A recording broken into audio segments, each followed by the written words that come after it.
Are you an investigative professional?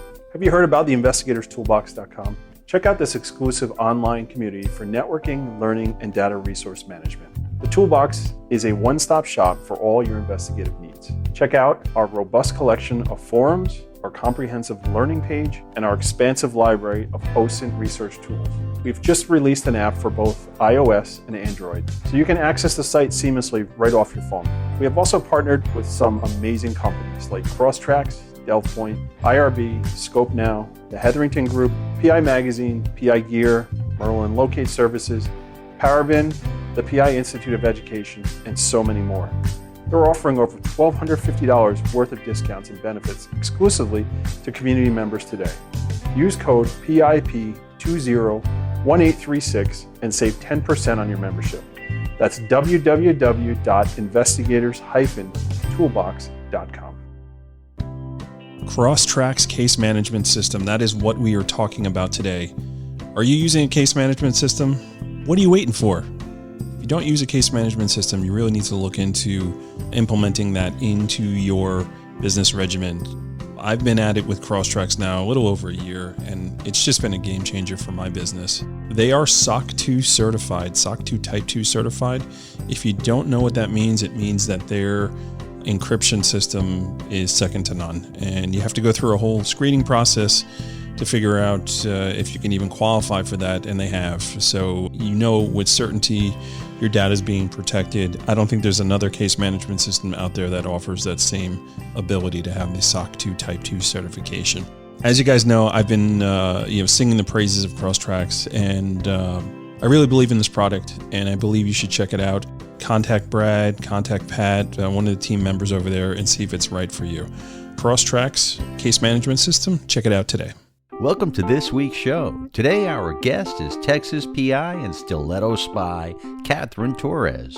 Catherine is the current president of TALI, the Texas Private Investigator Association. Catherine brings a great wealth of experience to her role as president and has some great events planned for the conference. It's not too late to sign up, you know. So let's join Catherine Torrez and your host, Private Investigator Matt Spaier.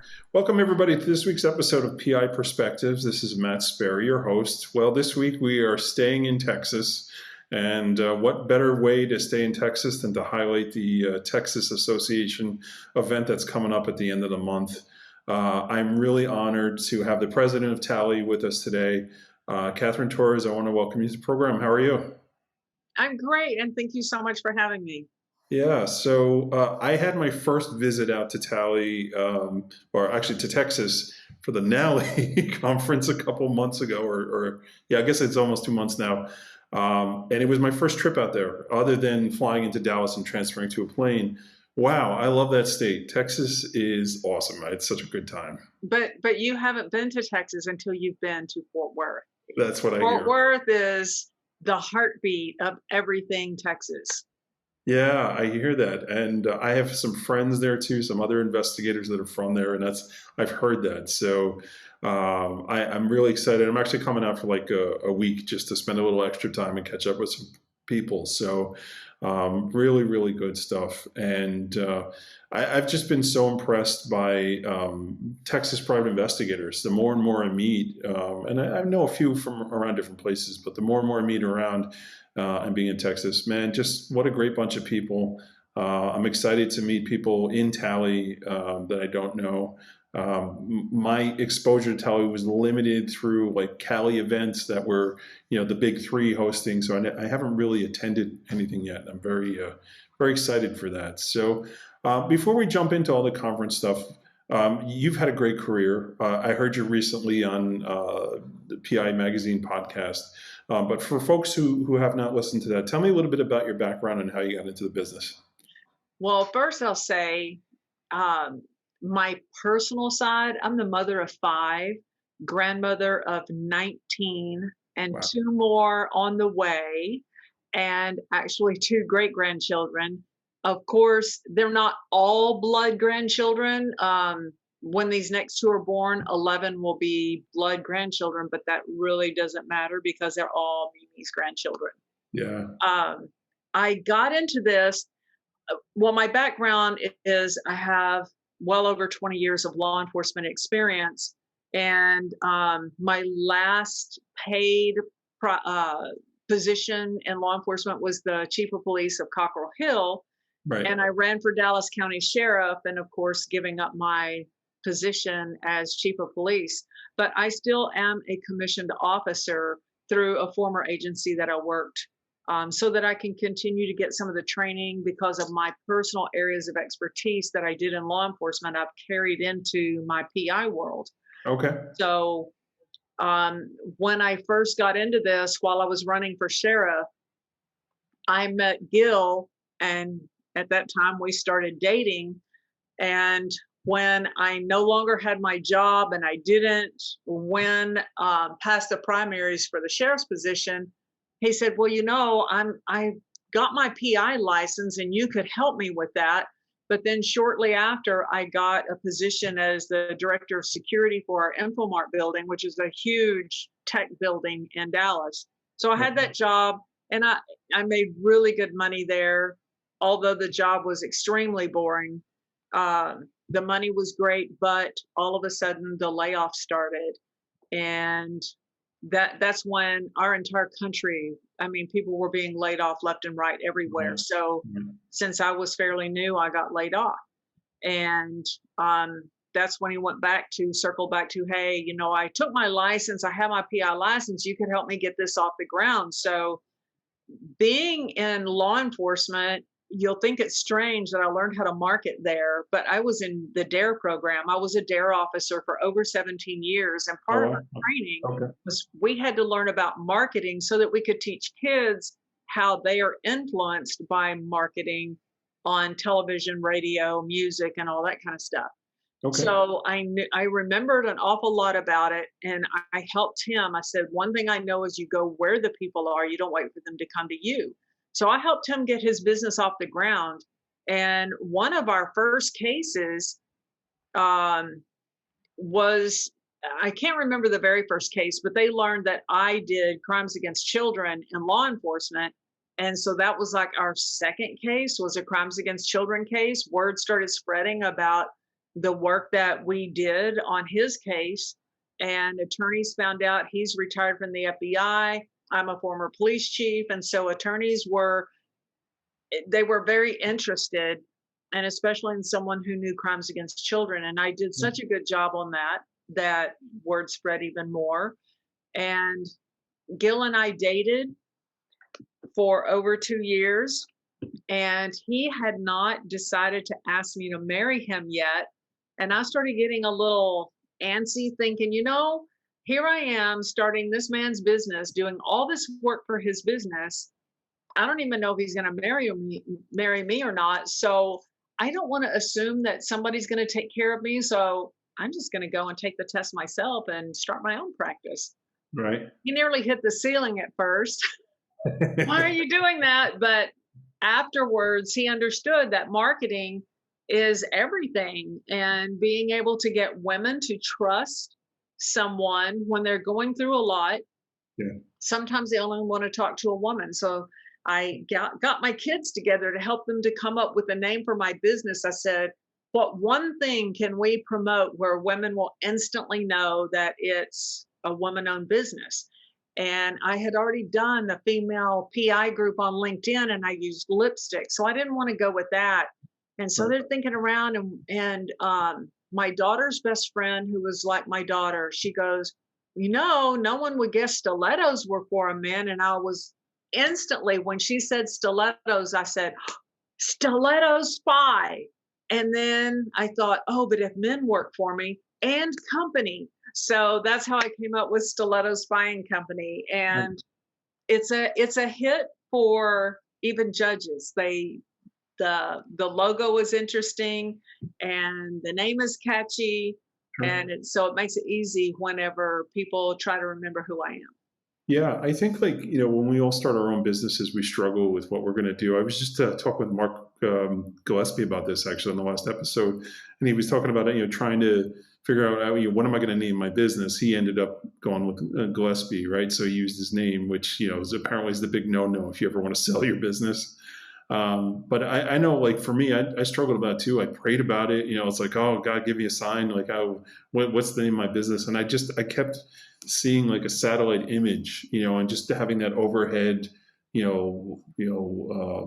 able to look at everything. And now it's like the attorney's like, my nickname's Satellite Matt. Call Satellite Matt. So like it all worked out. The only downfall That I is a get, good name. And it says something, yeah, the overview of something. yeah. So I get that. So the downfall I get is the folks that have tinfoil on their head that are looking for the satellite images of themselves from 20 years ago, and convinced that the government's trying to follow them. So I get to deal with those phone calls every now and then, and I try and do it with a little bit of kindness, but sometimes it's a little strange. We do handle some of those cases. Yeah. We thought ethically about it. Gil talked to some attorneys, like asking advice, because we certainly don't want to take advantage of them. And Right. because we are the ethical people that we are, we will go ahead and take on some of those cases, but we give some parameters. And there may be even a time where Gil will ask them or require of them that they have to have a mental health evaluation Sure. while we're doing it. So there's been a few times where we've taken on a few of those, but yeah, they're extremely difficult to work with, and it's very sad because you want to help them. Yeah. And I mean, we know of one man, he was a very good friend of one of the guys who works under our license. He was a very good friend to him, and he wound up committing suicide because he just couldn't take it. Yeah, it's mental health is no joke. It's definitely a little bit crazy. And in our line of work, we see stuff like this, right? We see people that are having issues, especially if you cater a lot to dealing with the everyday, public person, right, who has the need for some sort of investigative type work. It's not just matrimonial stuff. It could be missing persons. It could be lost heir. It could be any of this stuff. But there's always that aspect of the human factor there, and if the mental status of people, And we usually see them at their very worst point. Yeah, no, you're absolutely right. I used to get frustrated when I did matrimonial because I would catch people, and then there'd be a reconciliation, right? And then 4 or 5 months later, the same person is coming back and asking you to do the work again. And to me, that was just something I didn't really have a taste for it, right? So I'm more along the lines of personal injury and helping people that have been injured. It feels right to me, and I made that conscious decision to really focus in on that. But it's good to see that you guys are open to doing all different types of work. So what primarily our work is criminal defense. Yeah, we do some of the other, but because we're from law enforcement backgrounds, almost everything, I would say 85% of my caseload is criminal defense. And because in law enforcement, I did crimes against children cases, I would say out of my criminal defense work, at least half of my work is crimes against children cases. That's where the word spreads to all the other attorneys. I have a couple of attorneys who use me for all of their cases, whether it's a capital murder or burglary, whatever. Yeah. But I have many attorneys who I'm their go-to person for crimes against children cases. Yeah, and I'm sure like with the internet now and just the advances in technology and human trafficking is such a hot topic, right? I would say the past 3 or 4 years, it's really gained steam with folks being aware of it. I mean, it's been around forever, but I don't think folks really want to think about or know about it other than, Chris Hansen on Hardball, you're seeing some creep getting set up. You're not really seeing too much until recently, right? I agree. And now it's a big thing. And the private investigator in our industry is so important because sometimes people would rather talk to a non-law enforcement type person, right? So you're able to push those issues and really uncover things in a different way. So there's definitely a market for it. And it's great that you have that background. It's very admirable. Well, a lot of people actually, even myself, when I first started doing it, I felt like I was getting people who were guilty, to get them innocent, found not guilty. And I felt at first like I was helping the bad guys get off. Thank goodness my very first case was an innocent person. Right. That helped me.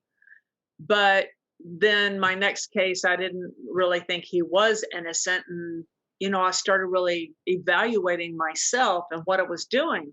But it took me about 7 years of doing this to finally be proud of myself for what I do, because I didn't want to tell a single cop what I did, because they would think I was, on the really dark side. Right. But now I understand that if I do everything correct, meaning I turn every stone that can possibly be turned in the investigation I do on this case, I don't care if the person's guilty or innocent that I'm representing. I still want to turn every single stone, because if they're guilty, then I have done everything to cover the attorney so that there is no room for a criminal appeal. Right. So the person will stay gone if they are found guilty. If they are not guilty, then I do everything I can to try to help make sure that they don't go to prison. Yeah. So, I did a very, very interesting episode recently with Kitty Haley on post-conviction investigations.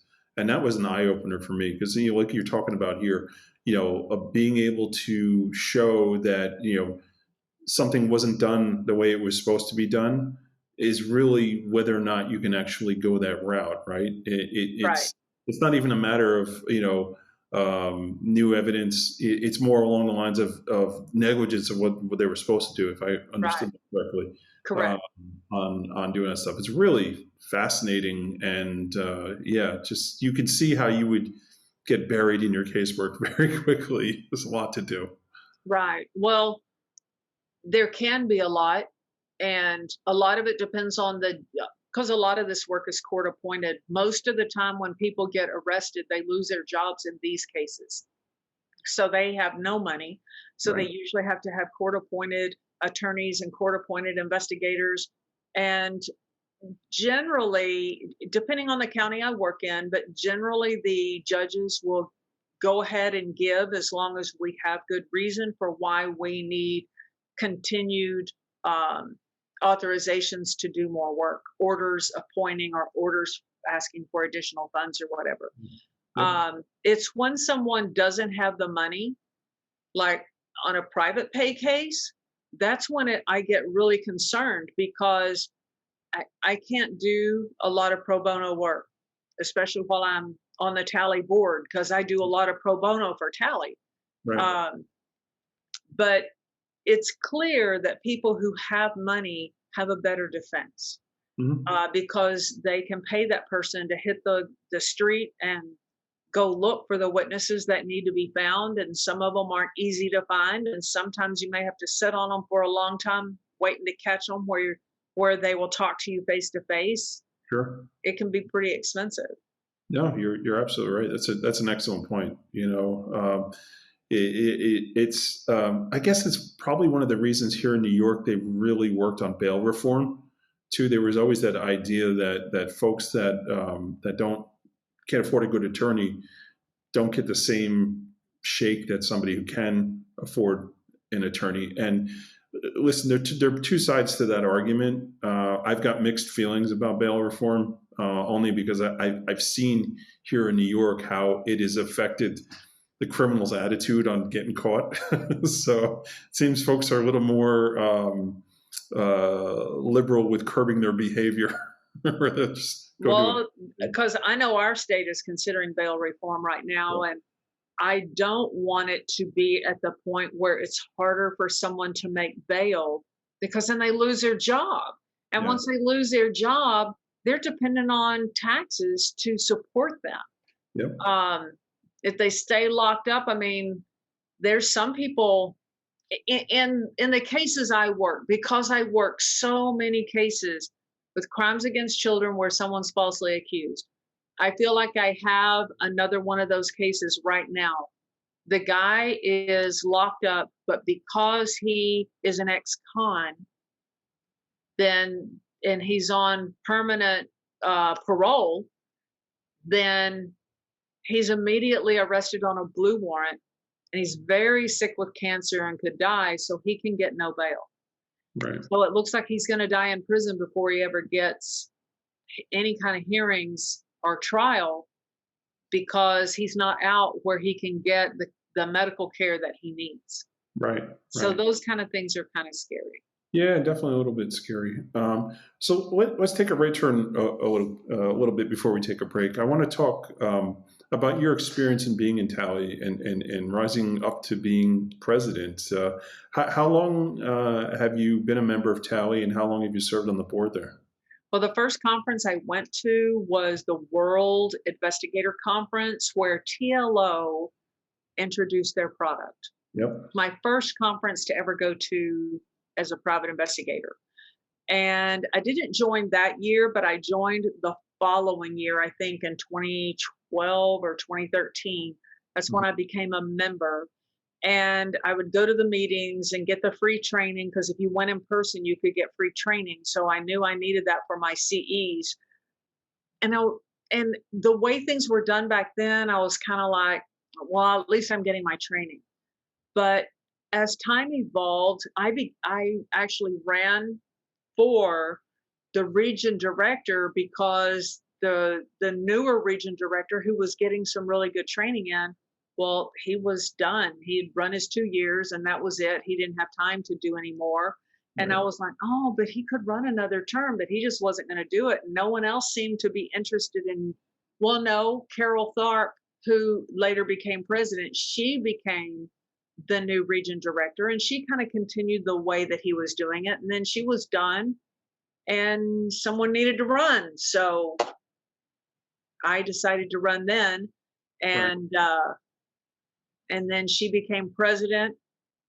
Because I had been in law enforcement in the Dare Officers Association, I was on the board of the Texas Dare Officers Association for many years. And I liked the leadership because I knew I loved to help others.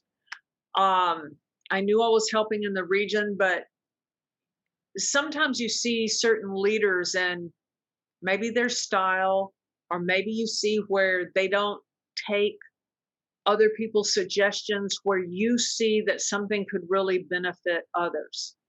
And that's when I decided, well, I'd run out of my 4 years. I did 2 succession terms as a Region 2 director. And then I ran for an at-large position. And then the position for president came open. And I thought, I'm going to run because I have ideas and I want to make things even better for TALI than what they already are. Right. So I ran and I won, and I was kind of surprised that I even won the one before the at-large position. I made an enemy when I ran for the at-large position, but that's okay. No, it happens in nonprofits. I'm the same way in New York, right? So I'm the first vice president over there, and there are definitely some people there that aren't a fan of mine, just because I make too much noise, and I have the same passion that you have for wanting it to be the very best and do things. I don't like to settle. Why settle with mediocrity when I see TALI as being the absolute best of all the state associations? Not just because we're the biggest state, but because we have so much talent here, and because of our friendliness, because we always reach for the biggest. So let's do it and make TALI the premium of all associations. So one of the things I was fighting for when I was just a member was that the people who lived outside of the region meeting areas, like there was one in Fort Worth, one in Dallas, San Antonio, down in Corpus, in Houston, and in Austin.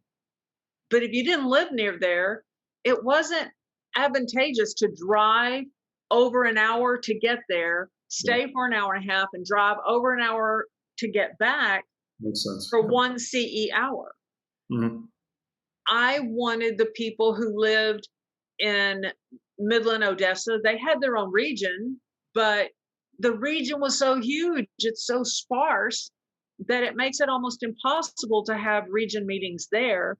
Up in Lubbock and the Valley and El Paso, we would try things, but it wasn't working. I wanted everybody to have access to the same free CEs that we were getting if we went in person.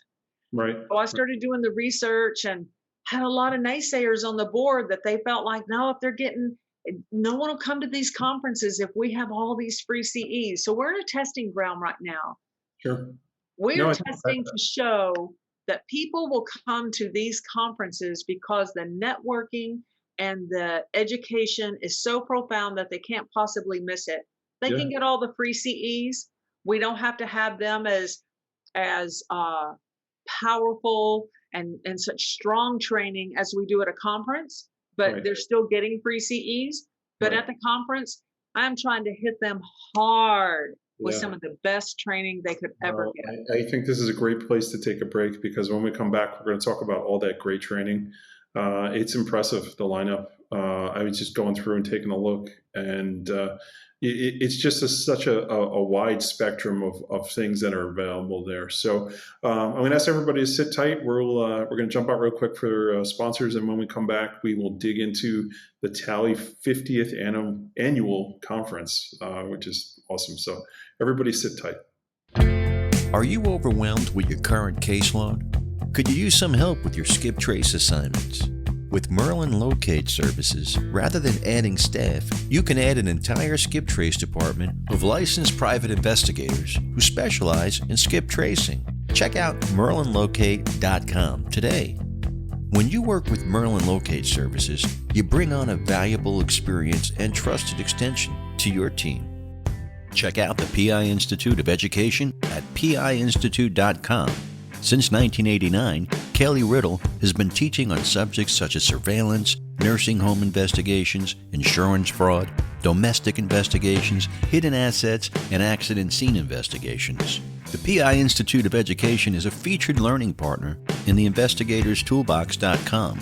So check out the free content on the site, then visit the Institute for more great savings on additional classes. Delft Point keeps on advancing. The commonality search is here. The new data is unlike anything they currently offer and will go in depth into your target's assets and relationships. Use them on everything from jury research and associate connections to business investigations and fraud cases. You don't want to miss these. Visit delftpoint.com for more details. Sign up and use code PIP20 for additional savings.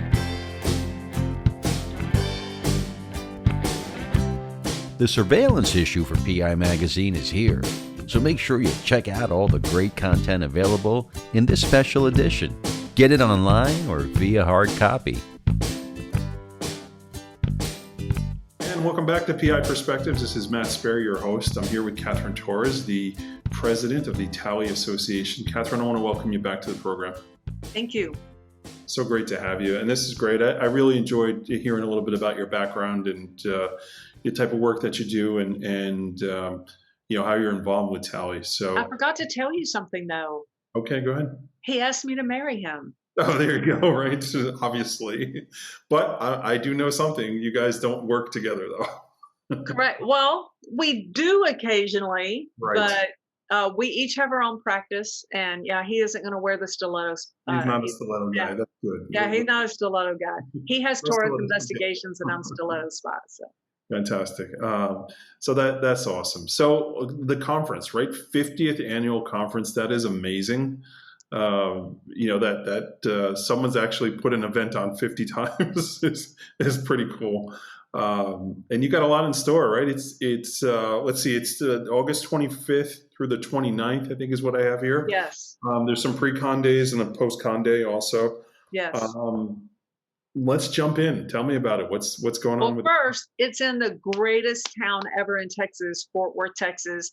I got to select the town since I'm the president. I had no idea when I ran for president-elect that the 50th anniversary conference was going to be during my presidency. But it's probably a good thing because I am a hard worker. I don't shy away. I love the challenge. So I figure we are going to have the biggest, baddest conference ever, and I'm going to make sure of it. So when I say biggest, baddest, I'm talking the best door prizes, the best speakers, the best entertainment, the maximum number of vendors. I mean, this is like all out, going all out for everyone. And we have commemorative gifts. We have a printed newsletter that if they come to the conference, they get the newsletter. If not, they have to do the digital format. But also, if they come to the conference, I don't know if you'll be able to see this, but this is the a little closer. The plaque that people are going to get if they come to the conference. It's a member plaque.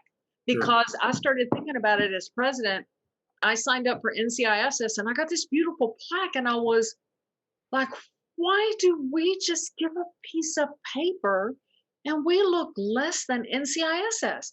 This is TALI. We're the biggest, we're the best. We have to have a plaque for our people who join so that they feel that significance and they have something to hang on a wall, because not everybody who gets involved in a new business has anything to help their customers to see them with some kind of clout. So the people who come get their member plaque. So, and we have commemorative gifts. I mean, we're just going all out. That's great. That's great. So then let me tell you about the speakers. I want to get the speaker lineup. So on Wednesday is the night of 4 free hours. If they sign up for any day of the conference, they get to come Wednesday for these 4 free hours. One, we have the Alliance for Children that's going to be there to talk about their role in cases involving family matters, especially children. Sure.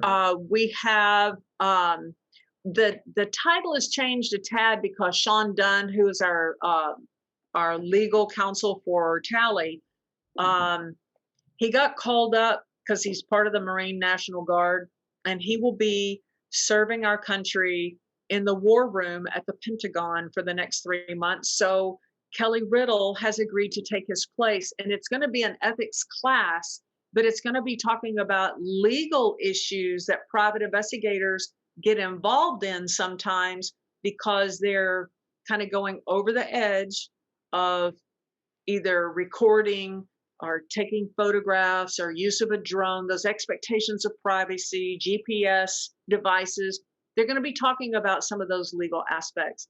Then we have our platinum sponsor is TLO, and they're going to come and speak on beyond the basics for doing database mining. So they're going to teach us how to utilize databases better.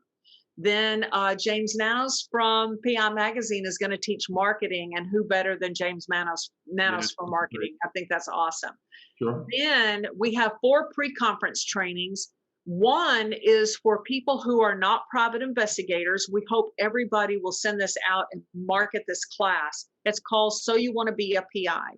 I twisted my husband's arm to teach this class. Right. But this is 7 hours of helping people to decide if they want to get into this industry or not. What you need, what skill sets, what talents you need, and some real expectations of that would be expected of you in this business. Then we have civil process. The people who were going to become a new civil process server will be in the pre-con, and just a regular process server update class will be in the post-con. And then we have scene investigation and assessment evaluation by Manny Reyes. He is a former Fort Worth homicide detective, retired. He worked homicides for years. He is not just going to do a crime scene. He has a mock scene that he is setting up. People have to evaluate the scene. And one of the things they have to do is try to figure out, was it an accident or was it a crime? Right. So that'll be an exceptional class. Then we have Wes Bearden, who's our former legal counsel for TALI for years, is going to teach courtroom testimony. And a lot of PIs, they might be great at PIs, but then all their work can be shredded by the opponent, the opposing counsel, if you don't know how to be really good on the stand. So these are like super hard-hitting Yeah. pre-conference trainings. This is great. He's a great speaker. I've seen him speak a few times. He's awesome. Yes, he's very seasoned. Yeah. Then we go to the actual conference day. We have a speaker from the Women's Center to talk about women who have gone through abuse or sexual assault.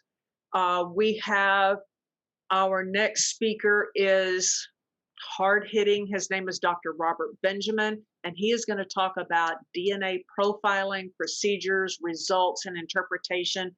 And a lot of people don't understand everything about DNA and how it can so easily be transferred, and how someone can talk about, well, your DNA was here. Well, what DNA?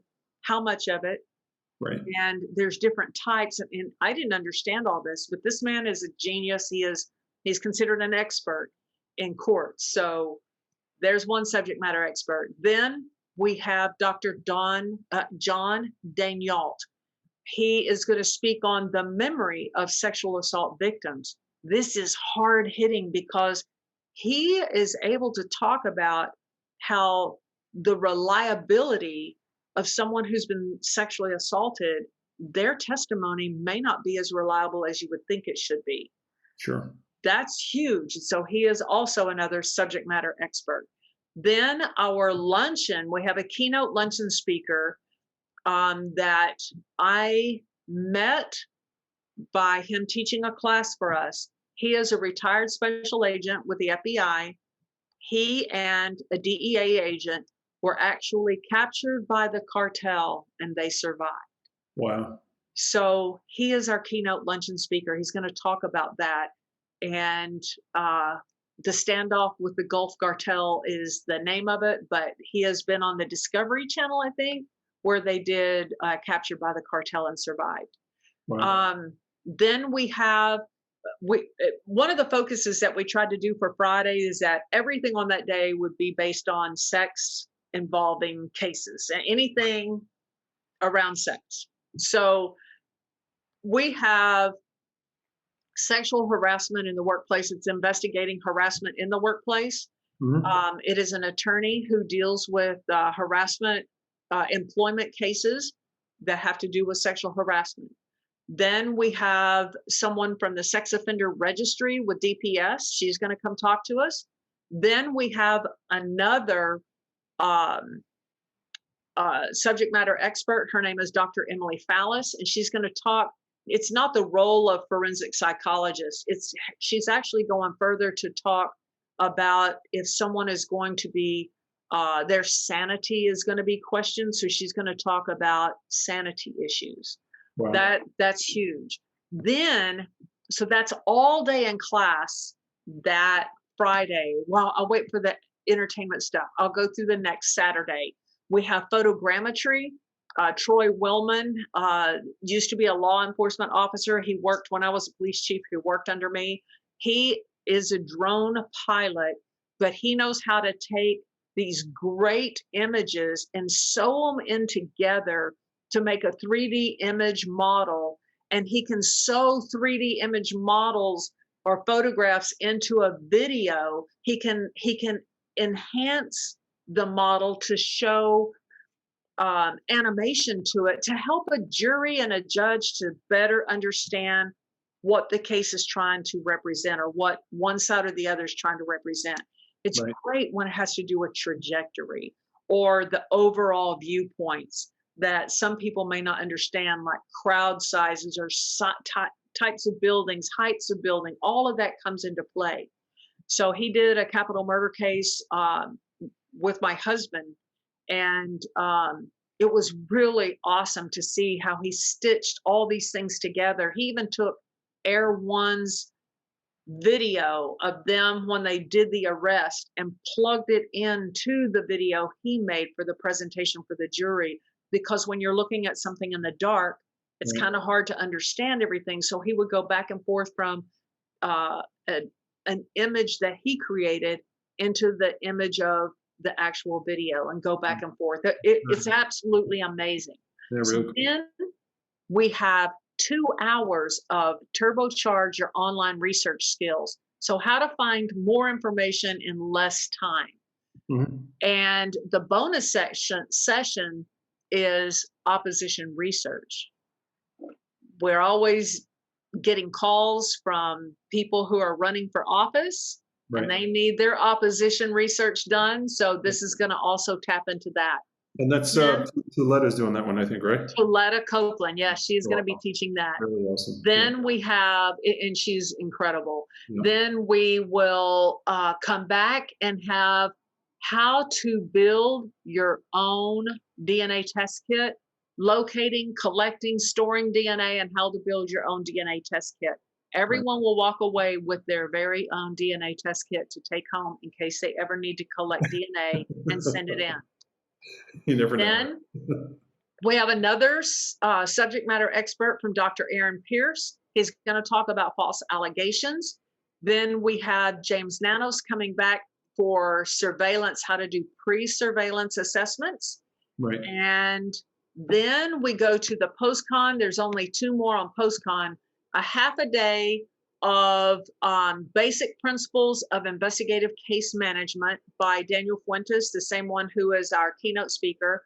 And then that day will end, the last half of the day is the dark web and OSINT with David Gallant. And David Gallant is a very seasoned speaker trainer. So we have such great speakers. Amazing. It's absolutely amazing. It is amazing. So tell me a little bit about the entertainment stuff before we wind down over here. So what's some of the fun things we'll be doing there? Okay, besides all the great networking with all the great people in TALI, because that's a big deal. Yeah. We have such fun people. They're so friendly. People aren't used to all the hugs and the howdies and all that. How many members are in TALI?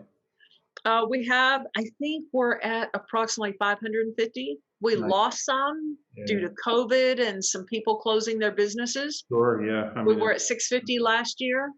So some businesses got hit hard, and some people who were considering retiring went ahead and just, they closed down. This is why we got to have conferences to get people back on track and get new folks out. The idea that you're doing that, so you want to be a PI that Gil's doing, that's amazing, because that is. And I'm hoping people will put that on their Facebook pages and promote it everywhere they can, because people need real, truthful explanations about what it's like about being a PI. Because we know one, he went to a PDI class, he got licensed, and he's already shut his business. We know several who went through that class and they've shut their business down because they did all the training, but no one told them all the true explanations and expectations of it. So I think that's an important class. You got to do it. So go back to entertainment. Some of the fun stuff before we wrap up here. Yeah.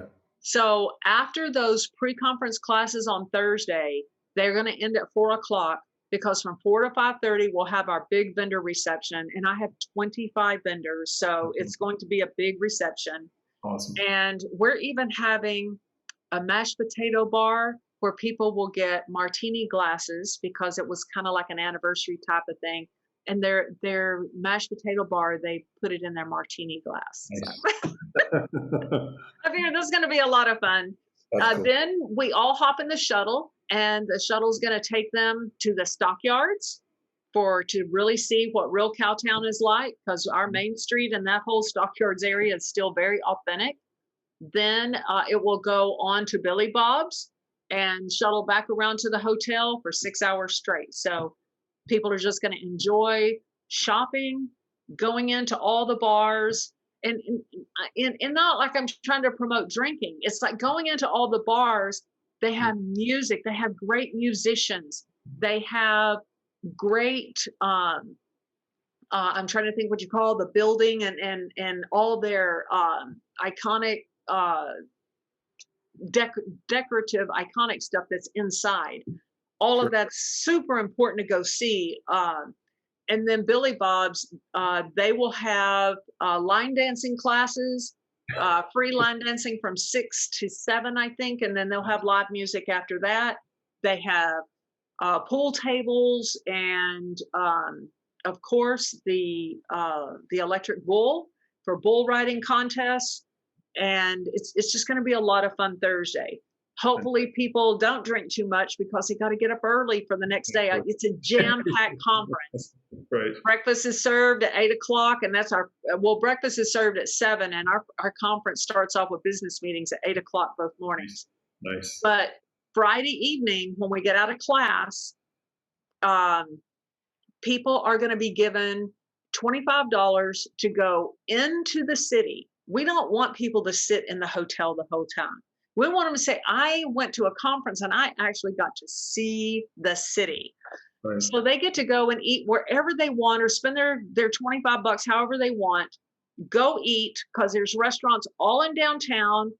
They can ride Molly the Trolley, free transportation. They can ride it over to the electric bus and take the electric bus over to the 7th Street area, where it's our museum area, but there's also a whole new nightlife area over there with tons of Right. different kind of bars and different kinds of restaurants and stuff.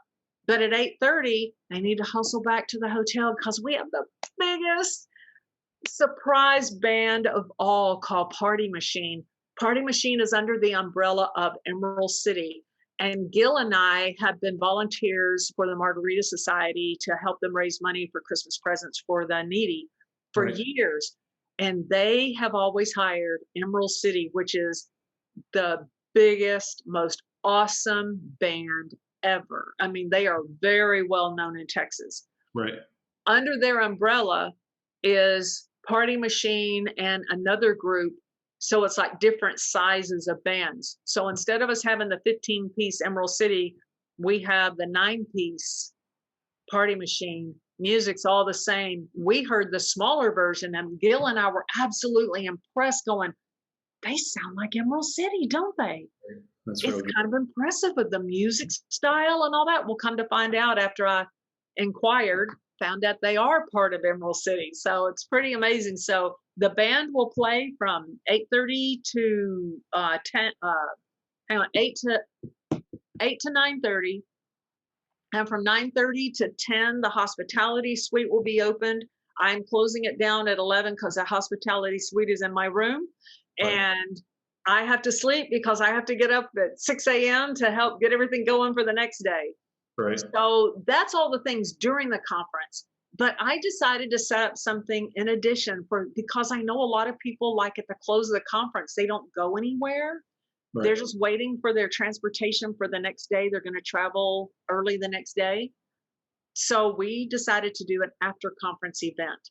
So the after conference is, we walk out of the hotel, cross across the parking lot in the back, and we hop on the train. We have a thing here called TexRail.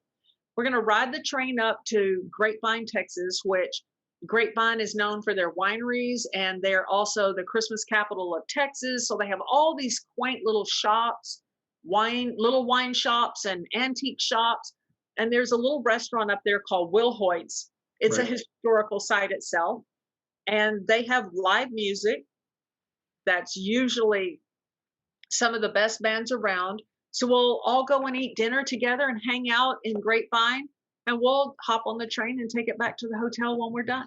Awesome. Well, this sounds like an amazing event, and I definitely encourage folks to check it out. It's not too late to sign up and make your way out there. TALI.org is where you want to go, and you want to click on the conference button, and that'll give you all the details. Catherine, how do folks get a hold of you if they have any questions? 817-676-7683. Great. I'm available. That's my cell number. That's my only number. So yes, you can always call me. I keep myself available to people. I just want people to know that we're doing a lot of really hard work, because we want to show everybody how much we appreciate them being a TALI member. Yeah. And if they're not a member, we hope they become one, because we are giving some of the most awesome training. People that are members get 1 free CE hour of training every month just by going on to our Zoom meetings. That's They don't great. have to leave their house or their office. They just sit right there. So now, just in free trainings, that's 20 hours every 2 years, and that meets your 18-hour requirements for the state of Texas. So That's fantastic. That's fantastic. Well, we thank have you a so lot much. of other benefits as well. That's Yeah. just the most important one. Yeah. Thank you so much for coming on and telling everybody about this stuff. And thank you for telling us a little bit about your background and who you are. So I appreciate everybody tuning in, and go to the website, go check it out. I'm going to be out there. I'm one of the sponsors with Investigators Toolbox. I'm really, really excited to be out there and see everybody, and just really see what Fort Worth is all about. And I'm excited to be there. So thanks everyone for tuning in. We'll catch you guys on the next show. Take care. We want to thank Catherine for coming on and giving us a spotlight on the conference. This really is an amazing event with an impressive roster of speakers. So please visit TALI.org, TALI.org, to register for this event. We'd also like to thank Crosstracks, Merlin Locate, PI Institute of Education, Delve Point, and TALI for sponsoring our show. So please support our supporters. Have you checked out investigatorstoolbox.com yet? Now's the time to do so. Make sure you use code PIP201836 to save $20 when you join. And you can sign up right through the app, available on iOS and Android platforms. If you have a question or comment about the show, email Matt at matthews@satellitepi.com. You can also find him on LinkedIn, Instagram, and Facebook. We want your feedback to bring you the best shows possible. And we'll be back on Monday with a new show. So make sure you tune in and stay safe out there.